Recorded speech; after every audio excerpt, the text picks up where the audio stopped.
European countries to invest there in return for commitments from Europe to do A, B, C, or D, or not to do certain things.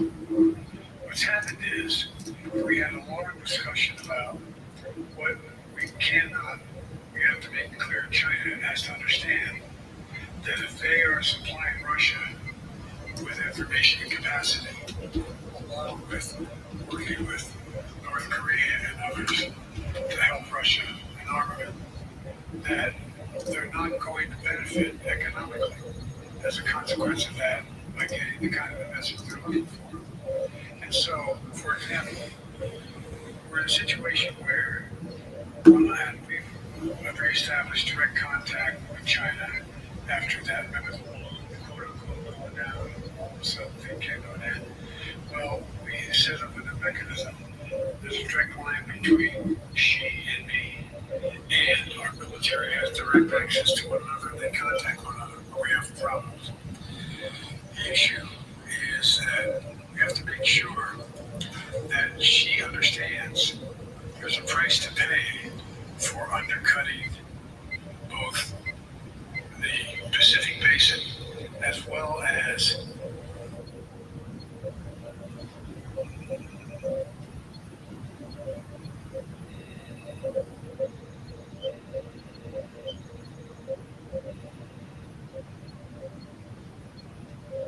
they had access to over a billion people in the market, not a billion, but a lot of people in the market, and so they were doing it.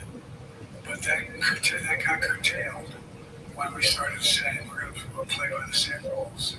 For example, the idea they don't abide by the international rules relating to subsidizing products by the government funding. So guess what? They're not going to be able Kennedy, Kennedy, Kennedy, Kennedy, Kennedy, Kennedy, Kennedy, Kennedy, Kennedy.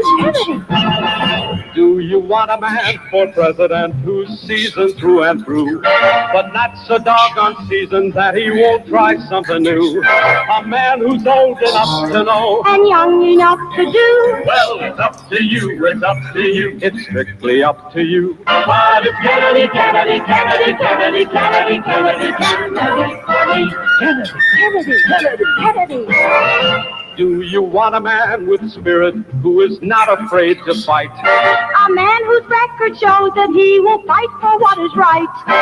A loyal man who brings the job a fresh new point of view. Well, it's up to you, it's up to you. It's strictly up to you. Cause it's Kennedy, Kennedy, Kennedy, Kennedy, Kennedy, Kennedy, Kennedy, Kennedy, Kennedy, Kennedy. And do you deny to any man the right he's guaranteed to be elected president, no matter what his creed? It's promised in the Bill of Rights to which we must be true. So it's up to you, it's up to you. It's strictly up to you. And it's Kennedy, Kennedy, Kennedy, Kennedy, Kennedy, Kennedy, Kennedy, for me. Kennedy, Kennedy, Kennedy, Kennedy. Do you like a man who answers straight, a man who's always fair? We'll measure him against the others, and when you compare, you'll cast your vote for Kennedy and a change that's overdue. So it's up to you, it's up to you, it's strictly up to you. Kennedy, Kennedy, Kennedy, Kennedy, Kennedy, Kennedy, Kennedy, Kennedy, for me. Kennedy, Kennedy, Kennedy, Kennedy, Kennedy,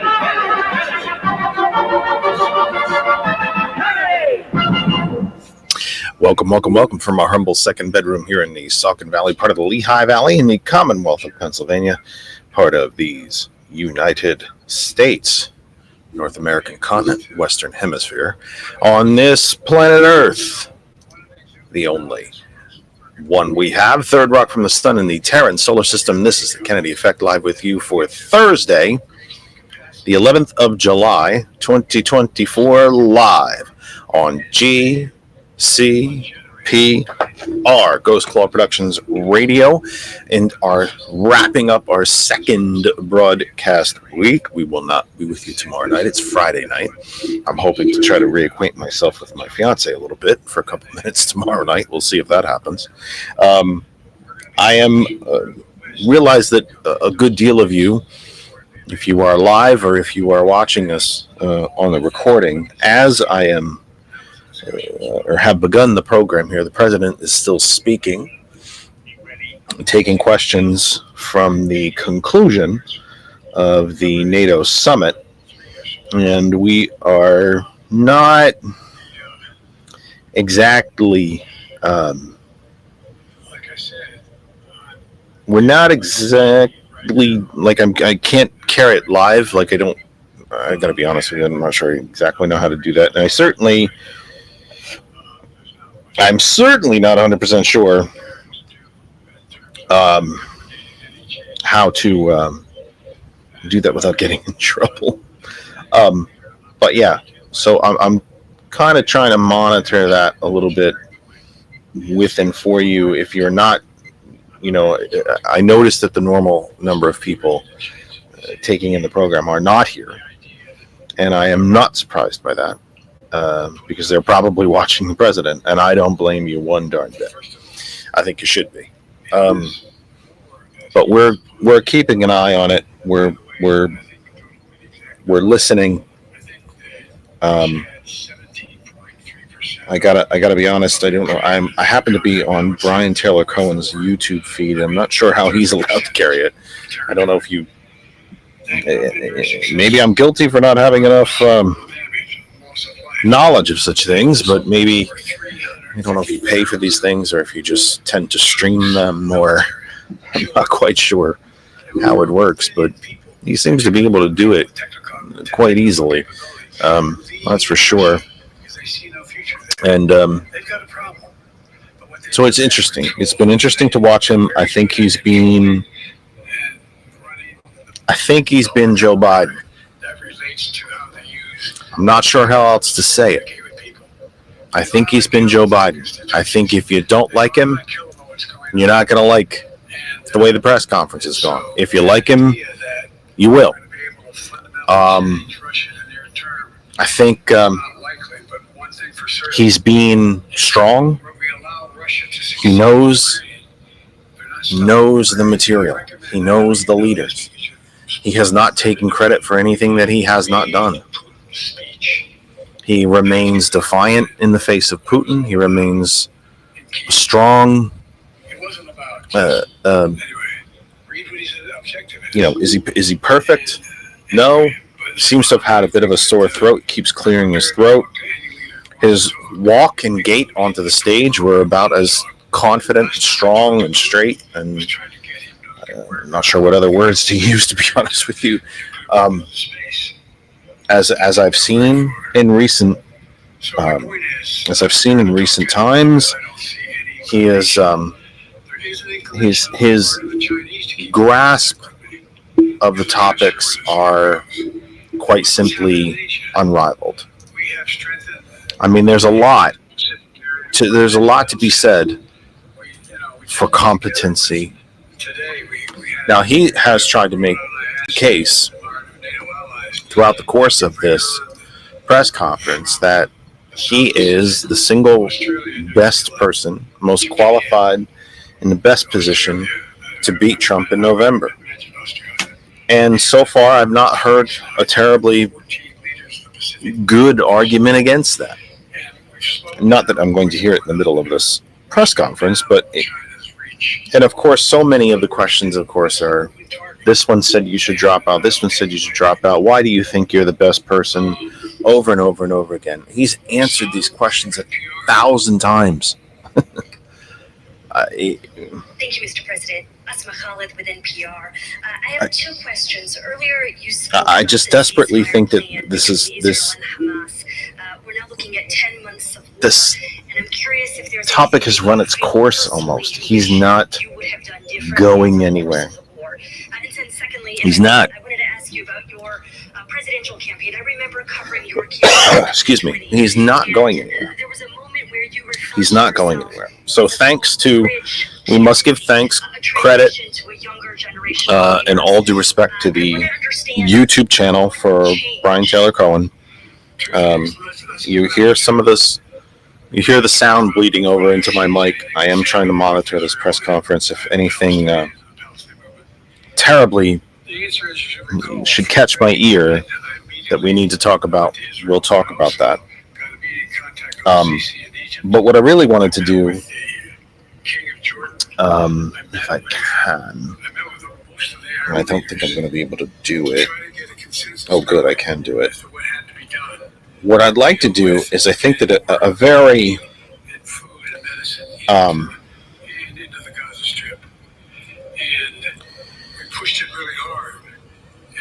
the New York Times, who has been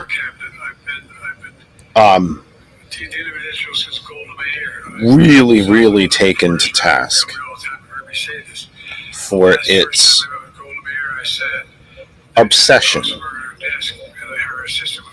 in the wake of the presidential debate, its obsession with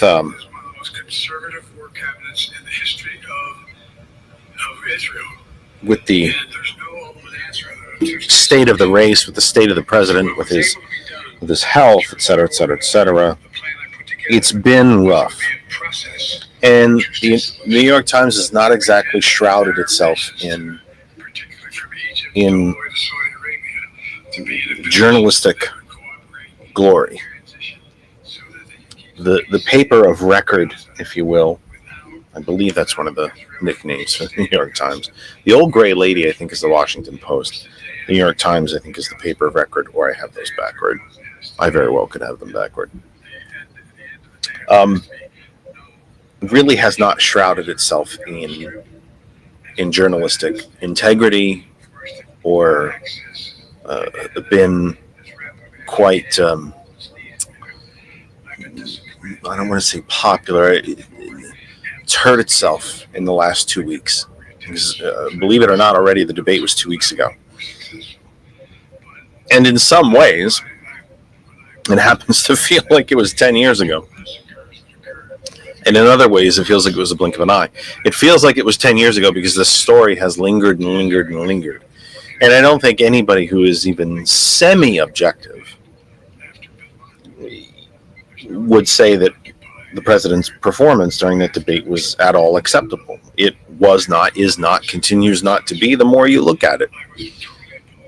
But his performance since has really been quite stellar. As again, we continue to ignore the complete lack of anything coming from Trump and the Trump campaign. And the one rally he does have, he slurs his words, he goes off on these tangents that never lead anywhere. He starts stories, doesn't finish them, lies through the entire thing. That we somehow continue to gloss over.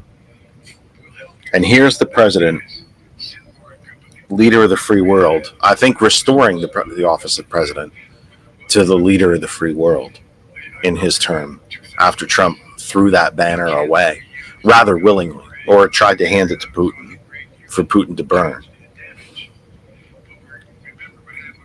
So when President Biden stands there in front of this packed, really packed, I mean, anytime the president gives a news conference, it's going to be packed.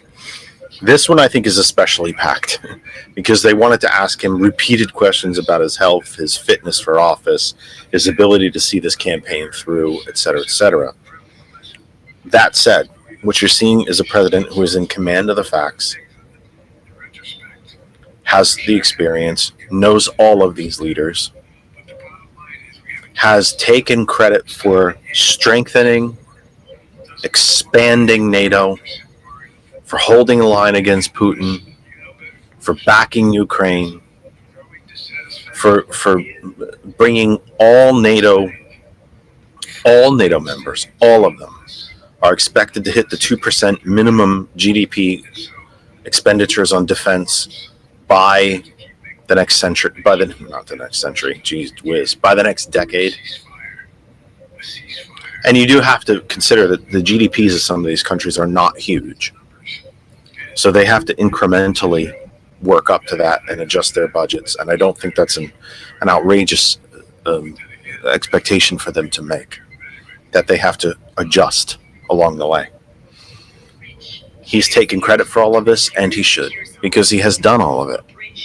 He's seen the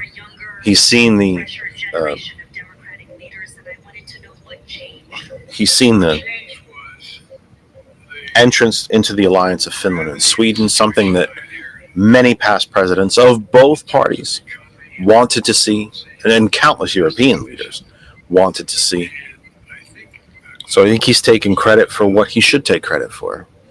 At the same time, praising the alliance, speaking the true history of the alliance, that it has prevented war over and over and over again until now, because Putin simply wanted war. If a country wants to go to war bad enough, it's pretty hard to stop them. But he's been quite excellent, actually. Has he stuttered a little bit? Yes, he's a stuttering problem. He's been very blunt and open about that. We've known that throughout his career. He said he has a stuttering issue. He's literally a stutterer, which is a difficult word to say in and of itself. He's a stutterer. He has not mixed anything up. He has not mixed the facts up. He has not misspoken. His voice sounds pretty strong. And by the way, even when he sounds a little whispery in his voice, where it's not clear or bold and it gets a little whispery, the fact is he is still 81. He's 81. It is who he is. But I happen to think that if enough people are watching this, and I hope that they are, they should feel confident. I think, and I continue to think, by the way, as I said last night, as I have said in previous nights, as I said in previous Sunday programs, I don't know Joe Biden. I don't know him. He doesn't know me. Obviously, I'd recognize him if we passed on the street, but he wouldn't know me if he was paid to know me. We don't exchange cards at Christmas. We don't spend holidays together. We don't hang out on the Delaware beaches together. So from that standpoint, do I have any deep, tangible evidence to believe what I believe? Not particularly, other than my gut and my political experience. I continue to believe that if enough people of note, real people of note, Representative Lloyd Doggett from Texas is a duly, fairly, legally elected Democratic member of the House of Representatives from Texas. It's not the same as if the U.S. Senator from Delaware, Chris Coons, goes to Joe Biden and says, you need to drop out. I don't think Joe Biden's really all that bothered or gives a passing thought to what Lloyd Doggett has to say. But if Chris Coons said it to him, he would. If Nancy Pelosi looked him dead square in the eyes and said, drop, I think he'd be shaken, and I think he'd definitely have to consider it. I also happen to believe that by the way, if Joe Manchin said it to him, I think he'd probably do one of these. So, okay, Joe, thanks for having a chat. And ignore him, as he should. I happen to think that I still happen to believe, it is simply a feeling I have here, that if enough people and enough of the right people, in some combination with Joe Biden himself looking in the mirror and saying, coming to some realization that he should not be the candidate, I do believe he'll step aside. I do think he has honor. I truly do. I think he has honor. At the moment, he's railing against the Supreme Court, the most corporate court in history. Most partisan court, I think he said, either corporate or partisan. I'm trying to listen as I'm speaking. And he's right. Either way, whatever word he used, he was right. So he's been brilliant tonight. I hope it calms this damn story. I have not sat here in this chair and denied to any of you that the party is having a debate. It is. It's having a debate. What is not true was that the Democratic Party has somehow split into 1,000 shards. It has not. There is a minority, and it's a pretty damn small minority, who have called for the president to step out of this race. There is a middle ground of Democrats who are concerned, but are going to fight like hell if he stays in or drops out. And then there is a majority still who say he's our nominee and we're going to war with him. But I think all Democrats on all ends of that spectrum continue to believe that democracy is at stake. No matter what, whether Joe Biden's the nominee, Vice President Harris, or Homer Simpson, that the Republicans need to be defeated. It is fascism. It is nothing short of the end of American democracy if Democrats do not retain the White House. And by some miracle, because the numbers are not looking good to keep the Senate, just because the number of not just the number of seats that are up, I think it's 27 senatorial seats that are up for re-election. 24 of them are currently held by Democrats. It's just a numbers game. You need to win all of them just to keep the Senate. And just the odds are that you're not going to do that. I certainly hope so. Odds are probably not. But if Democrats can retake the House, which I think is a distinct possibility, because it's only a 6-seat majority for Republicans anyway, 10 districts in this country are Republicans strictly out of gerrymandering. And Wisconsin just had a new map approved by the courts. North Carolina was ordered to draw a new map. New York drew new maps because they were ruled to be too partisan by their internal state courts. So I think there's a sizable possibility. I think there's a better than 50-50 chance that Democrats actually take the House back. We need one chamber of commerce, and we need of Congress. Chamber of Commerce, that sort of came out very smoothly.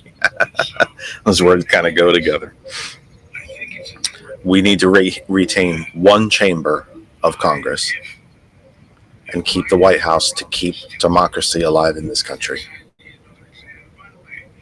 If Trump takes the White House back, but the Democrats take the House, Project 2025 may very well not be able to be fully implemented. It will be partially implemented because Trump will do it through executive action. And if he does it through illegal executive action, he's going to use the Supreme Corporation's ruling about immunity, that if he breaks the law under the quote-unquote official act, the guise of an official act, well, then it's not illegal. So he'll implement a good damn part of Project 2025 if they take back the White House, even if Democrats hold both houses of Congress. It's why the White House is so important. But don't forget Congress. Don't forget the Senate. Don't forget the House. If Democrats should happen to take either chamber, and God willing, by some miracle, both, it's the only thing, and Trump should happen to end up in the White House, it's the only thing that saves us. And as we have said on the program 1,000 different times now, this election's not about Russia or Ukraine or China or student loan debt or Medicare for all. It's really not about any of it anymore, unfortunately. Unfortunately. Very unfortunately. We should be having substantive policy and issue debates, and we're not, because there's only one thing left that the entirety of this election is about now, and that's do we remain a democratic country, or do we descend into fascism? Or do we I guess you could actually make the argument, do we complete our descent into fascism? A very, very, very important article came out today from the New York Times. I kind of drifted off of my topic. It is today's big story as far as we are considered here at TKE Tonight. And by the way, we should tell you again, this is the Kennedy Effect Tonight, TKE Tonight, live for the 11th of July, Thursday, the 11th of July, 2024. This is the end of our broadcast week. No show Friday. We're not with you Saturday. We return with our Sunday program from 6 p.m. That's the plan. Wrapping up broadcast week number 2 on GCPR. We are live now on my Facebook, Jeff Kennedy, my Twitch, that other side of information on YouTube, Jeff Kennedy at on YouTube, on LinkedIn, he meant to say, and on Twitter. So we're all over the place. And yet the numbers kind of show that nobody's watching, and I don't blame you. You should be watching the president. I hope that you are. That's why we're trying to monitor it and see if anything really quite huge comes out of it. So a very, very important op-ed came out of the New York Times today, and I'm going to take you through it because I think it's an extraordinary piece of writing. Now, it is from the New York Times opinion page. It's from the board, from the editorial board. I was groping for the right word. This article was written by the entire editorial board of the New York Times, and it is entitled "Donald Trump is Unfit to Lead." Now, it's a pretty long read. I think actually for copyright purposes, I don't think I'm allowed to read all of it, but I will read some of it. And I beg you all to take a look at it. It is an extraordinary piece of writing, which is not to say that it's Shakespeare or anything like that. It's just, it's extraordinary in its bluntness and honesty. Now, I think he's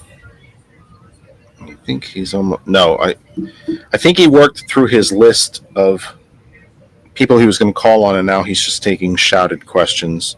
There's Peter Alexander from NBC.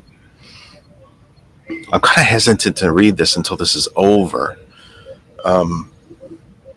just to see who comes in the room and see what comments come up and see what you think. And he has just completed.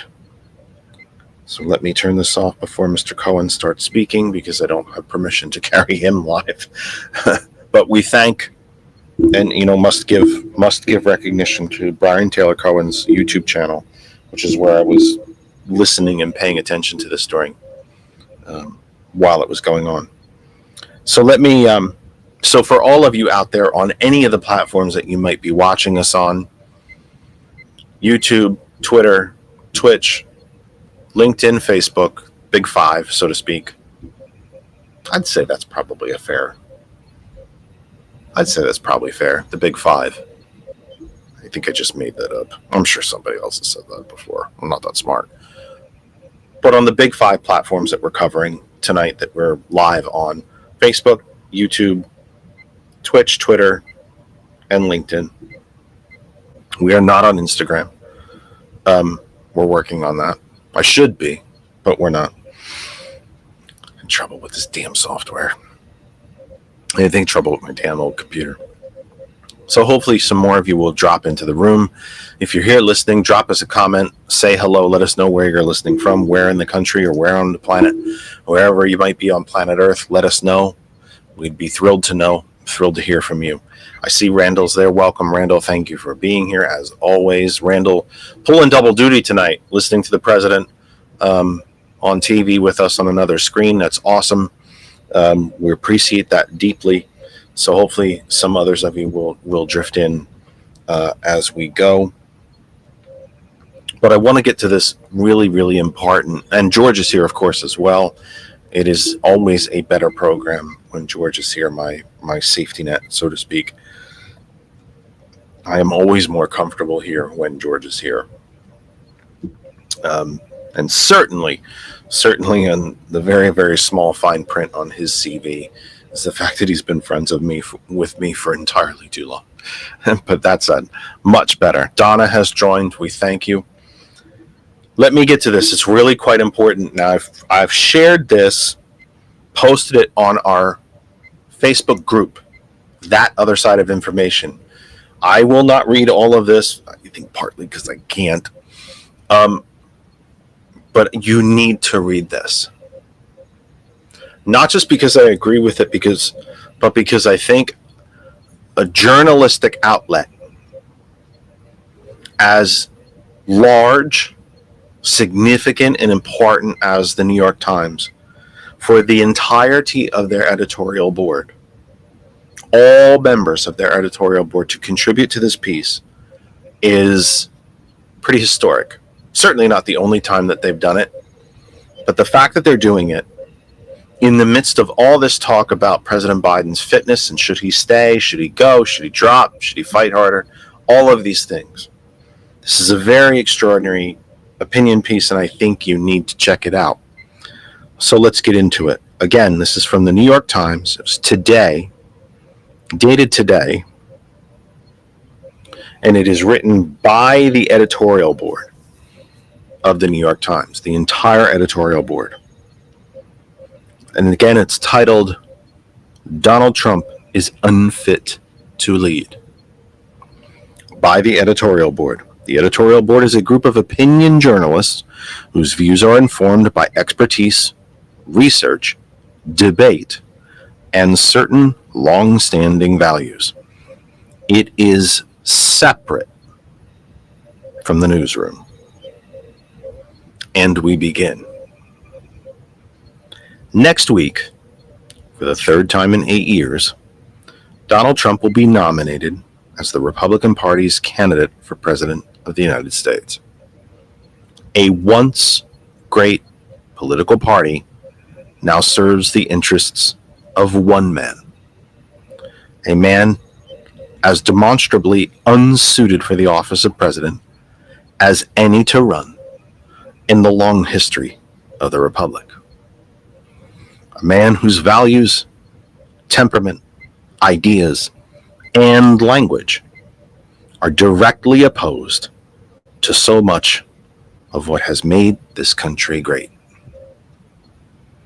In a chilling choice against this national moment, for more than 2 decades, large majorities of Americans have said they are dissatisfied with the direction of the country. And post-COVID era of stubborn inflation, high interest rates, social division, and political stagnation has left many voters even more frustrated and despondent. The Republican Party once pursued electoral power in service to solutions for such problems, to building, quote, the shining city on a hill, unquote, as Ronald Reagan liked to say. Its vision of the United States, embodied in principled public servants like George H.W. Bush, John McCain, and Mitt Romney, was rooted in the values of freedom, sacrifice, individual responsibility, and the common good. The party's conception of those values was reflected in its long-standing conservative policy agenda. And today, many Republicans set aside their concerns about Mr. Trump because of his positions on immigration, trade, and taxes. But the stakes of this election are not fundamentally about policy disagreements. The stakes are more foundational. What qualities matter most in America's president and commander-in-chief? Mr. Trump has shown a character unworthy of the responsibilities of the presidency. He has demonstrated an utter lack of respect for the Constitution, the rule of law, and the American people. Instead of a cogent vision for the country's future, Mr. Trump is animated by a thirst for political power, to use the levers of government to advance his interests, satisfy his impulses, and extract retribution against those who he thinks have wronged him. He is, quite simply, unfit to lead. And that's just the beginning. This is an extremely historic, in my mind, opinion, perhaps one of the most consequential opinion pieces to come out of the New York Times in a very long time. Too long, probably. And by the way, the editorial board of the New York Times has not always been right. The New York Times was full square in support of George W. Bush's Iraq War. Not Desert Storm of the 90s, but the post 9/11 lie into war of the 2000s. The New York Times was full square in support of that. So the editorial board has not always been correct.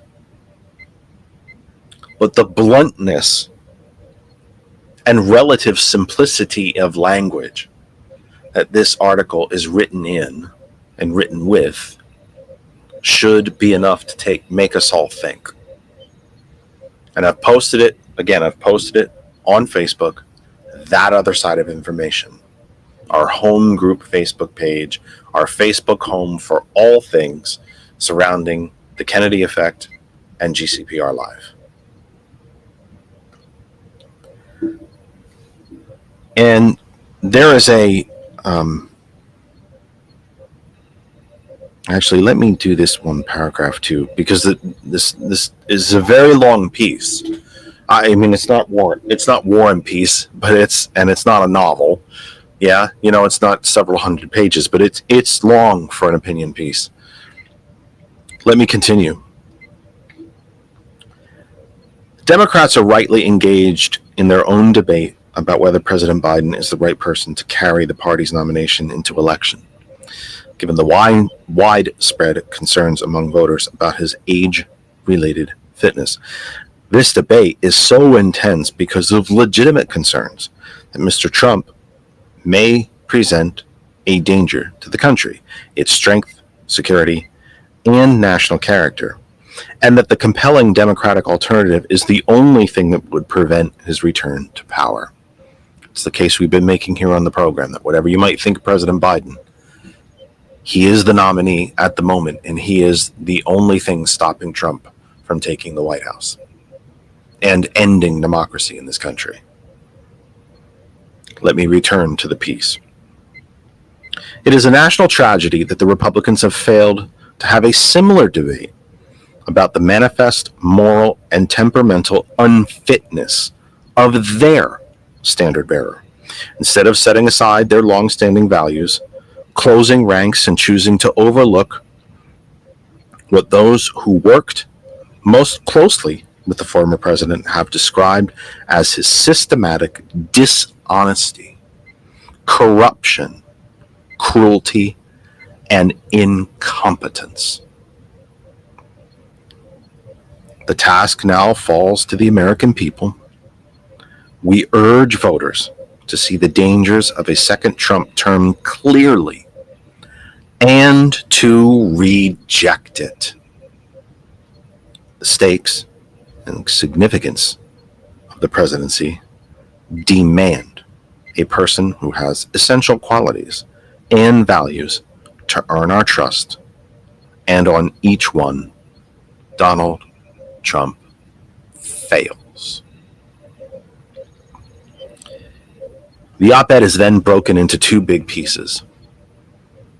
Part 1, moral fitness matters.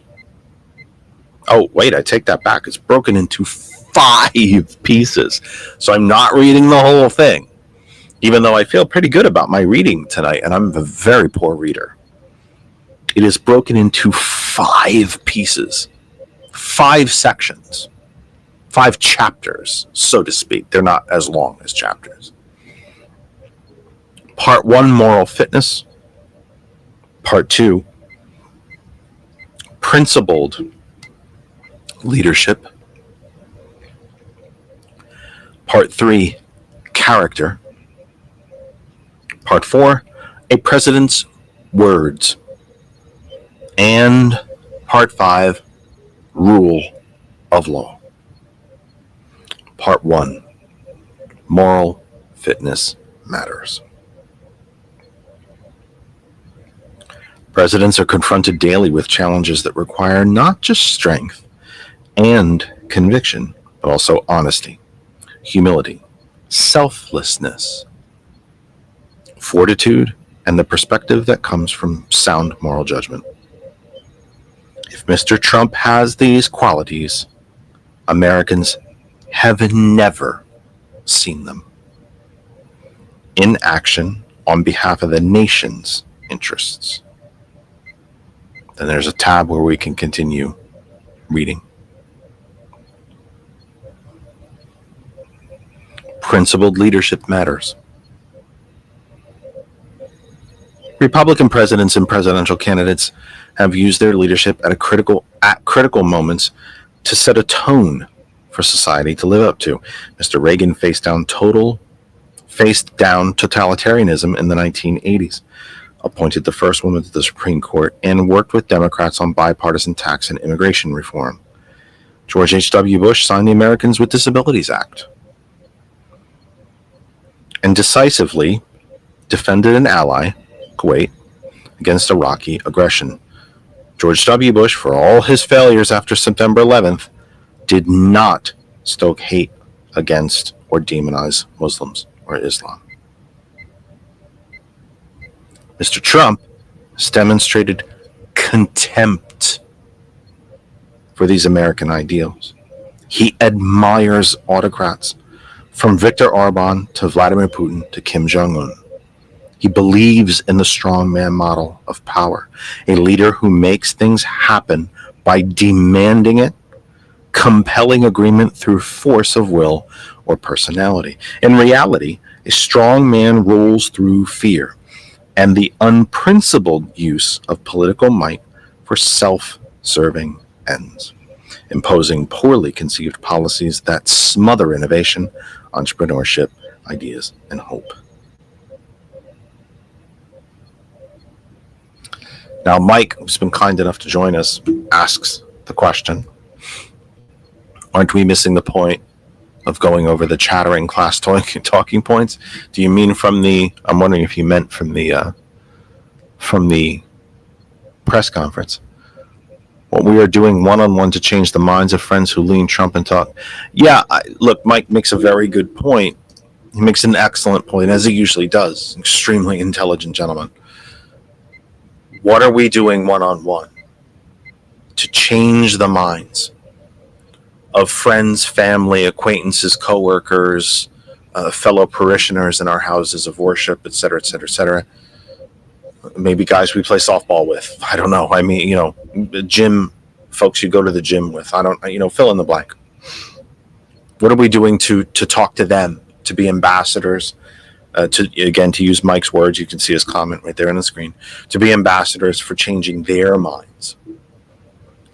I would say, I'd like to think that we made that call to action to you last night, and that we have done that since the debut of this weeknight program, and that we've certainly done it on our Sunday program. There is no issue or question left in this election. There will be time spent on tax policy. There will be a lot of time spent on Project 2025, which is already underway. People are already being interviewed to take these civil service jobs. 2025 is a project that is well underway here in the summer of 2024. So Mike is right that I think that call to action has been put out. Instead of talking about tax policy, foreign policy, student debt, Medicare for all, bodily autonomy, environment, unionization, etc., and a host of other things, immigration, a drug culture, all of these things. This entire election to me, and you're going to hear things about those policies. You'll hear about them. The candidates will talk about them on the campaign trail, not just President Biden and Trump. Every House candidate, every Senate candidate, state House candidates, you're going to hear substantive discussions on the campaign trail. And that's a really good thing. But at the end of the day, none, and I mean none of it matters. Because if Trump returns to the White House, democracy dies. He will, through executive action, implement all of Project 2025 and end the federal government as we've come to know it and end the American experiment. We might celebrate our 250th anniversary, but we won't see one as the democratic republic that we were formed as. So Mike's right. What are we doing to talk to the people that we can talk to? I think quite possibly the missing part of the question, and quite possibly, intentionally, is who can we even have the discussion with? Somebody who's walking down the street, with an F Joe Biden t-shirt and a red hat, you're too far gone. You're gone.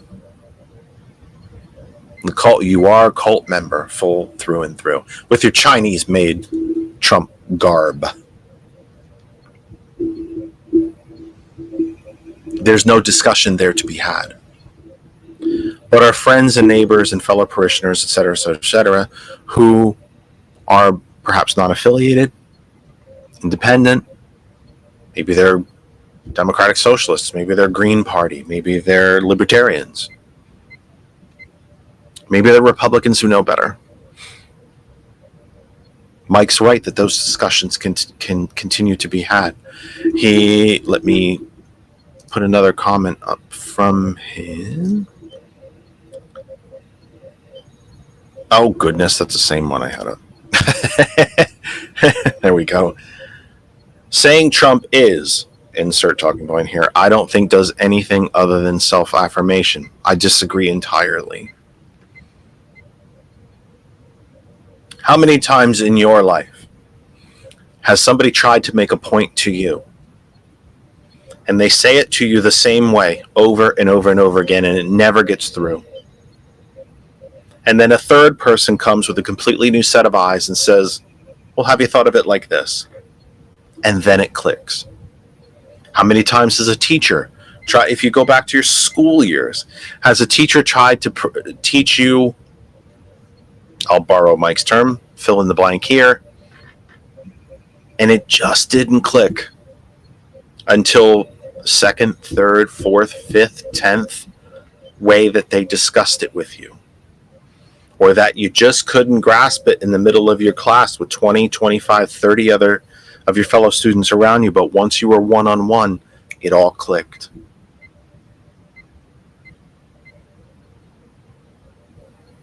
And on top of that, I would say, respectfully, because I think most of the people who are in the room right now can disagree respectfully.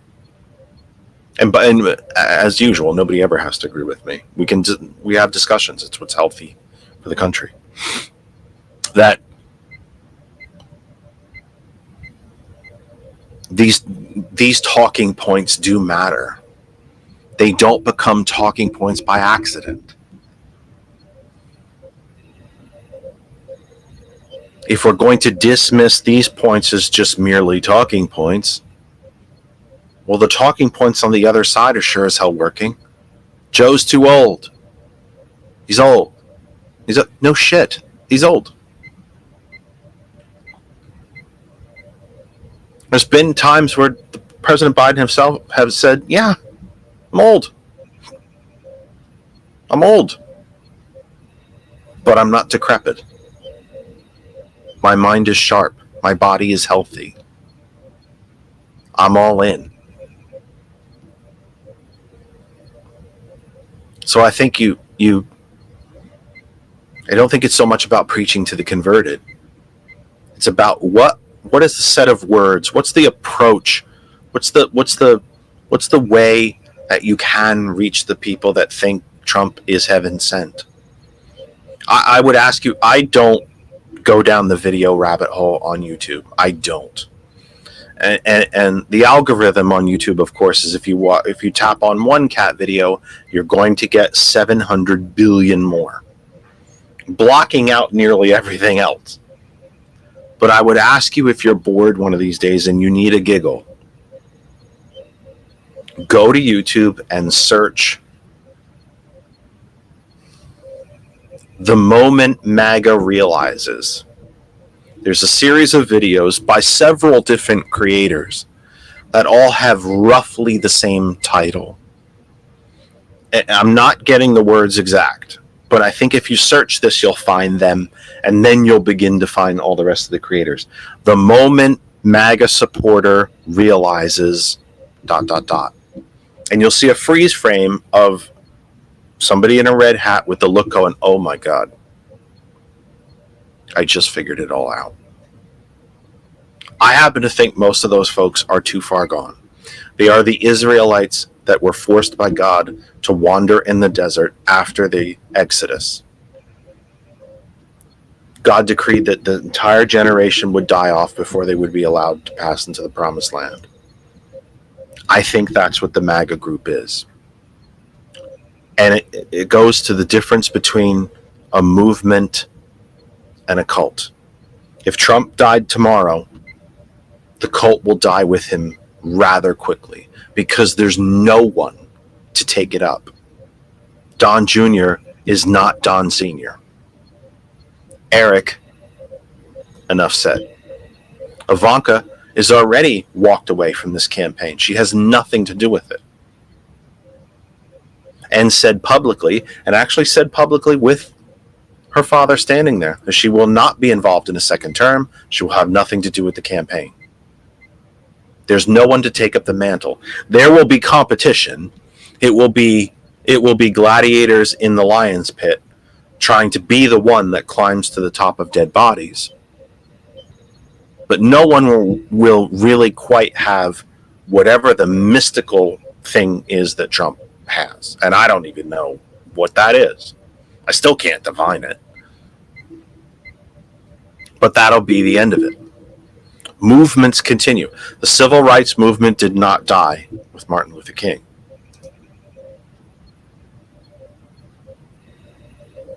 The principles of President Kennedy, which then became the principles and were actually expanded upon by Bobby Kennedy, did not die when they were murdered, assassinated. They certainly took a hit, but they didn't die from it. The New Deal did not die with Franklin Roosevelt. But Trumpism dies with Trump. And I'm not praying for it. I'm not calling for it. It's a pretty unchristian thing to do, and I won't do it. But it'll happen. I think you'll see the movement.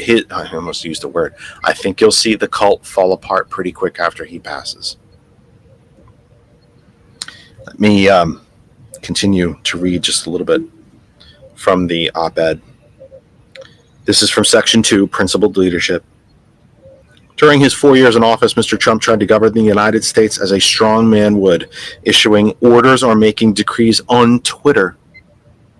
He announced sudden changes in policy, who can serve in the military, on trade policy, on how the United States deals with North Korea or Russia, without consulting experts on his staff about how these changes would affect America. Indeed, nowhere did he put his political or personal interests above the national interest more than more tragically than during the pandemic when he faked his way through a crisis by touting conspiracy theories and pseudoscience while ignoring the advice of his own experts and resisting basic safety measures that would have saved lives. And it goes on. Part 3, character matters. Character is a quality that gives a leader credibility, authority, and influence. During the 2016 campaign, Mr. Trump's petty attacks on his opponents and their families led many Republicans to conclude that he lacked such character. Other Republicans, including those who supported the former president's policies in office, say they can no longer in good conscience back him for the presidency. Quote, "It's a job that requires the kind of character he just doesn't have," unquote.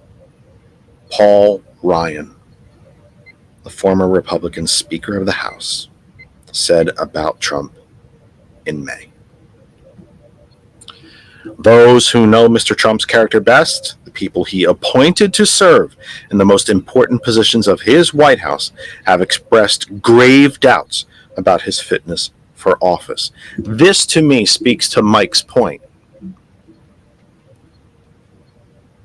Aren't we just repeating the same stuff? And how do we convince people? I think one of the great underreported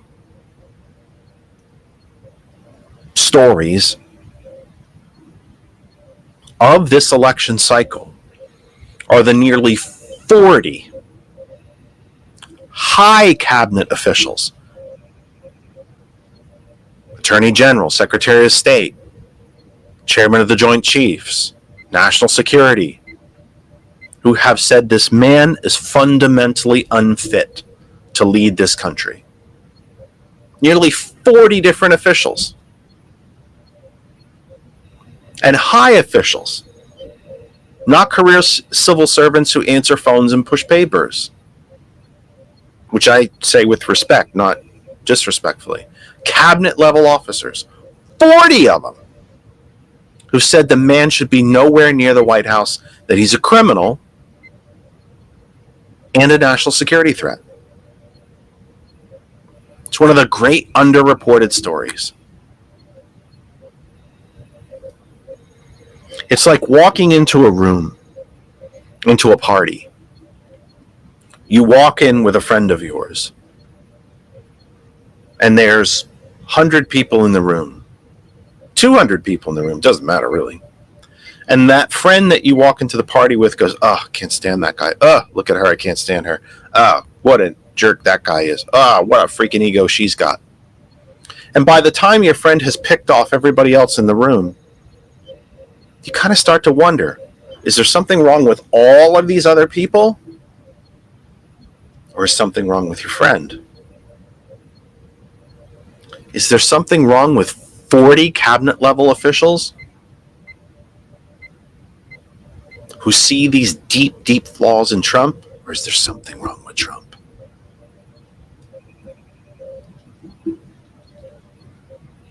His former chief of staff, we only have 2 minutes left.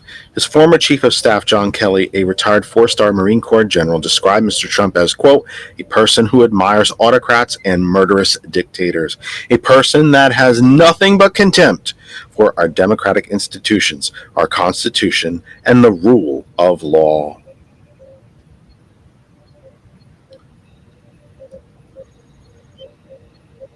Part 4, a president's words matter. When America saw white nationalists and neo-Nazis march through the streets of Charlottesville, Virginia in 2017, activists rallying against racism, Mr. Trump spoke of, quote, "very fine people on both sides." When he was pressed about the white supremacist Proud Boys during a debate, Mr. Trump told them to stand back and stand by.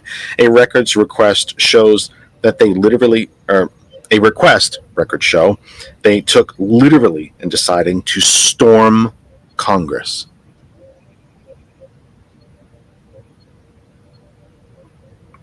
And finally, part 5, the rule of law. The danger from these foundational failings of morals, character, of principled leadership, and rhetorical excess is never clearer than in Mr. Trump's disregard for rule of law, his willingness to do long-term damage to the integrity of America's systems for short-term personal gain. As we've noted, Mr. Trump's disregard for democracy was most evident in his attempts to overturn the results of the 2020 election and to encourage violence to stop the peaceful transfer of power.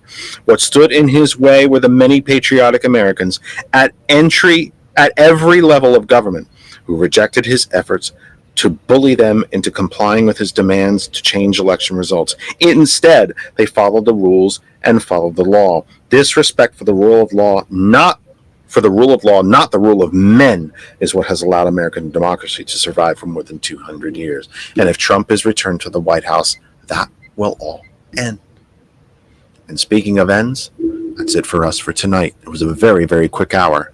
We will see you on Sunday evening for our Sunday extended program, 6 p.m. Eastern Time. The Kennedy Effect on Sunday, July 11th. Friday's the 12th, 13th, 14th. How ridiculous. But that's it for us for tonight. I hope you enjoyed the press conference. Let's talk about it more on Sunday, the end of the GCPR week for us. Superplex Party comes up next live on GCPR. Until then, for everybody associated with GCPR and the Kennedy Effect, that's all the damage we can do for one night. We're all done. Stay tuned for Superplex Party. It starts right now.